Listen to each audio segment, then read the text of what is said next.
በስመ አብ ወወልድ ወመንፈስ ቅዱስ አሃዱ አምላክ አሜን። እንኳን በነሐሴ 3 ቀን ታስበውና ተከብረው ለሚውሉ ለቅዱሳን በዓላት በዚች ቀን በገድል የተጠመደ መስተጋድል የከበረ አባ ስምዖን ዘአምድ የዕረፍቱ መታሰቢያ በዓል ከመንግስት ወገን የሆነች ቅድስት ሶፊያ ያረፈችበት የዕረፍቷ መታሰቢያ በዓል በሰላም አደረሳችሁ አደረሰን። አባ ስምዖን ዘአምድ ነሐሴ 3 በዚች ቀን በገድል የተጠመደ መስተጋድል የከበረ አባ ስምዖን ዘአምድ የዕረፍቱ መታሰቢያ በዓል ነው። ለዚህም ቅዱስ 6 ዓመት በሆነው ጊዜ አባቱ የበጎች ጠባቂ አደረገው። ወደ ቤተ ክርስቲያንም በመሄድ ሁልጊዜ ቅዱሳት መጻሕፍትን ይሰማ ነበር። እግዚአብሔርንም ቸርነት አነሳስቶት ወደ አንድ ገዳም ሂዶ መነኮሰ። ብዙ ዘመናትም በገድል ተጠምዶ ሲጋደልና ሰውነቱን ሲያስጨንቅ ኖረ። ከዚህም በኋላ ገመዱ ስጋውን ቆርጦ እስቲገባ ድረስ በወገቡ ላይ ገመድን አሰረ። ስጋውም ተልቶ ከእርሱ ክፉ ሽታ ይወጣ ነበር። ስለ ክፉ ሽታውም መነኩሳቱ አዘኑ፣ ተጸየፉትም። ወደ አበምኔቱም ተሰብስበው ይህንን መነኩስ ስምዖንን ከኛ ዘንድ ካላስወጣኸው አለበለዚያ አንተን ትተን ወደ ሌላ እንሄዳለን አሉት። እርሱም ምን አደረገ አላቸው። እነርሱም ጥራውና አንተ ራስህን እይ አሉት። ጠርቶትም መጥቶ በፊቱ በቆመ ጊዜ ደም ከመግል ጋር በእግሮቹ ላይ ሲፈስ አየ። አበምኔቱንም እጅግ አስጨነቀው። ልብሶቹንም ገልጦ በስጋው ውስጥ የገባውን ያንን ገመድ አየው። አበምኔቱም በእርሱ ላይ ተቆጥቶ ይህንን ታደርግ ዘንድ እንዴት ደፈርክ አለው። በታላቅ ድካምም ያንን ገመድ ከስጋው ውስጥ አወጡት። ቁስሉም እስከሚድን መድኃኒት እያደረጉለት 50 ቀኖችም ያህል ኖረ። ከዚህም በኋላ አበምኔቱ እንዲህ አለው፣ ልጄ ስምዖን ሆይ እንግዲህስ ወደ ፈለግከው ቦታ ሂድ አሉት። ከዚህም ወጥቶ ሄደ። በደረቅ ጉድጓድ ውስጥም ገብቶ ከእባቦችና ከጊንጦች ጋር ኖረ። ከዚህም በኋላ አገልጋዩ ስምዖንን ለምን ሰደድከው? አሁንም ፈልገህ መልሰው፣ በፍርድ ቀን እርሱ ከአንተ ይሻላልና ብሎ ሲገስጸው አበምኔቱ ራእይን አየ። አባ ስምዖንንም ከገዳሙ ስለማውጣቱ ገሰጸው። በነጋ ጊዜም አበምኔቱ ራእይን እንዳየ ስለ አባ ስምዖንም እንደገሰጸው ለመነኩሳቱ ነገራቸው። ወንድሞችም ደንግጠው እጅግ አዘኑ። እስከምታገኙትም ሄዳችሁ በቦታው ሁሉ ፈልጉት አላቸው። ሄደውም ፈለጉት፣ ግን አላገኙትም። ከዚህም በኋላ መብራትን አብርተው ወደ ጉድጓድ ውስጥ ገቡ። ያለ መብልና መጠጥም ከእባቦችና ከጊንጦች ጋር ተቀምጦ አዩት። ገመድም አወረዱለትና ከዚያ አወጡት። በፊቱም ሰግደው ባንተ ላይ ያደረግነውን በደላችንን ይቅር በለን አሉት። እኔንም ስላሳዘንኳችሁ ይቅር በሉኝ አላቸው።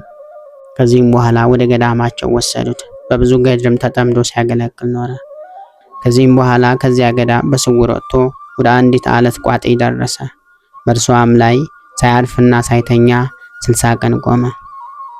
ከዚህም በኋላ የእግዚአብሔር መልአክ ስለ ብዙ ሰዎች ድህነት እግዚአብሔር እንደጠራው ነገረው። ከዛም ሄዶ ቁመቱ 30 ክንድ የሚሆን የድንጋይ ምሰሶ አገኘ። ድንቅ ተአምራትን እያደረገ በሽተኞቹንም እየፈወሰ ወደ እርሱ የሚመጡትንም እያስተማረ 12 ዓመት በድንጋይ ምሰሶ ላይ ቆመ። አባቱም ፈልጎት ነበር፣ ግን ሳያየው ሞተ። እናቱ ግን ወሬውን ሰምታ ከብዙ ዘመናት በኋላ ወደ እርሱ መጣች። በድንጋይ ምሰሶውም ላይ ቆማ አገኘችው። አይታውም አለቀሰች። ከድንጋይ ምሰሶውም በታች ተኛች። ቅዱስ ስምዖንም ጌታችንን በጎ ነገርን ያደርግላት ዘንድ ስለ እርሷ ለመነ። ያን ጊዜም እንደተኛች አረፈችና ከድንጋይ ምሰሶ በታችም ቀበሯት። ሰይጣንም በእርሱ ላይ ቀንቶ እግሩን መታው። ከእግሩ ትል እየወደቀ በአንዲት እግሩ ብቻ ዓመታት ኖረ። ከዚህም በኋላ የሽፍቶች አለቃ ወደ እርሱ መጥቶ ንስሐ ገባ። ጥቂት ቀኖችንም ኖሮ አረፈ። በጸሎቱም ሕይወትን ወረሰ። ወደ እርሱ ስለሚመጡ ብዙ ሕዝቦችም የውሃ ጥማት እንዳያስጨንቃቸው ወደ እግዚአብሔር ለምኖ ከድንጋይ ምሰሶ በታች ውሃን አፈለቀላቸው። ዳግመኛም ወደ ሌላ ምሰሶ ተዛወረ። በእርሱም ላይ እየተጋደለ 30 ዓመት ኖረ። ብዙዎች አረማውያንና ከሃዲያን ካስተማራቸውና ወደ ፈጣሪያቸው እግዚአብሔር ከመለሳቸው በኋላ ክብር ይግባውና ወደ ወደደው ክርስቶስ ሄደ። በሰላም አርፎ የዘላለም ሕይወትን ወረሰ። ከዚህ በኋላ የአንጾኪያ ሊቀ ጳጳሳት ቅዱስ አባ ስምዖን እንዳረፈ በሰማ ጊዜ ካህናትን፣ ዲያቆናትንና የአገሩን መኳንንቶች ከእርሱ ጋር ይዞ የቅዱስ አባ ስምዖን ሥጋ ወዳለበት ደረሰ። በታላቅ ክብርም ተሸክመው እየዘመሩና እያመሰገኑ ወደ እስክንድርያ አድርሰው በቤተ ክርስቲያን ውስጥ አኖሩት። ከስጋውም ድንቆችና ታምራቶች ታላቅ ፈውስም ሆነ። በዚህ ዕለት ታስበውና ተከብረው የሚሉ ቅድስት ሶፊያ ብሩክትና ደናግል ልጆቿ ናቸው። በዚችም ቀን ከመንግስት ወገን የሆነች ሶፊያ አረፈች። በዚችም ቅድስት ብዙ ሀብትና ብዙ ጥሪት ነበራት። ክብር ይግባውና ስለ ክርስቶስ ፍቅር የክርስቶስን መከራ መስቀል አንስታ ትሸከም ዘንድ ከ3 ሴቶች ልጆቿ ጋር ወደ ሮም ከተማ ሄደች። ንጉሥ እንድሪያኖስም ክርስቲያን እንደሆነች ባውቆ ከልጆቿ ጋር ወደ አደባባይ ያስቀረባትና ስለ ሀገሯና ስለ ስሟ ጠየቃት። እርሷም የሚቀድመው ስሜ ክርስቲያን ነኝ፣ ወላጆቹ ያወጡልኝ ስሜ ግን ሶፊያ ነው። ክብር ይግባውና በክርስቶስ ፈቃድም ልጆችን መስዋዕት አድርጌ ላቀርብ ወደ ሀገር መጣሁ አለችው። ከዚያም በኋላ የከዳተኛው ንጉሥ ስቃዩ እንዳያስፈራቸው ልጆቿን አበረታቻቸው። ምስክርነታቸውን ይፈጽመው ከሞቱ በኋላ ገንዛ ከሮሜ ከተማ ውጭ ቀበረቻቸው። በሶስተኛውም ቀን መታሰቢያቸውን ታደርግ ዘንድ ልጆቿ ወደ ተቀበሩበት ከብዙዎች ከከተማም ሴቶች ጋር ሄደች። እንዲህም ብላም ጸለየች። አክሊላትን የተቀዳጃችሁ የምታምሩ ፍጹማን የሆናችሁ ልጆች ሆይ እኔንም ከእናንተ ጋር ውሰዱኝ አለች።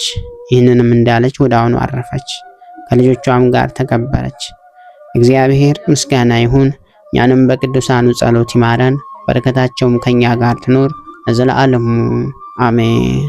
ክብር ምስጋና ይሁን አንድ አምላክ ለሚሆን ለአብ ለወልድ ለመንፈስ ቅዱስ ስም እስከ ዘላለሙ አሜን። ጌታ ሆይ ከብልጽግናቸው ብዛት የተነሳ ብዙ መባን ካገቡት ይልቅ የድሃይቱን አነስተኛ መባ እንደተቀበልክ ለሁል ጊዜ የሚያገለግሉህን አላፍ መላእክት እያሳሰብኩ በችግሬ ጊዜ የማቀርብልህን ምስጋና ተቀበል። እናንተም ቅዱሳን ነቢያት፣ የወንጌል ሰባኪያን ሐዋርያት፣ ሰማዕታትና ጻድቃን፣ ትጉሃን መላእክት፣ ፍጹማን ደናግል እንዲሁም ደጋጎች መነኩሳት ወይ ልጅ አዋቂ ሳይለይ የምንሰበሰብበትን የጉባኤ ቦታ ባርኮ ይህንን መጽሐፍት አዘጋጅቶ ብራና ዳምጦ የጻፈውና ያጻፈውን ከግዕዝ ወደ አማርኛ የተረጎመውን ቃለ ንባቡን በእርጋታ መንፈስና በተመስጦ ሕሊና ያዳመጠ በደለኛን ሁሉ የምታስምር የጌታ እናቱ በማርያም ጸሎት ኢየሱስ ክርስቶስ ሆይ በአንድነት ይማረን። ኢየሱስ ክርስቶስ ሆይ በአንድነት ይማረን። ኢየሱስ ክርስቶስ ሆይ በአንድነት ይማረን። ክብር ምስጋና ይሁን አንድ አምላክ ለሚሆን ለአብ ለወልድ ለመንፈስ ቅዱስ ስም እስከ ዘላለሙ አሜን። ወስብሐት ለእግዚአብሔር ወለወላዲቱ ድንግል ወለመስቀሉ ክቡር። ይቆየን።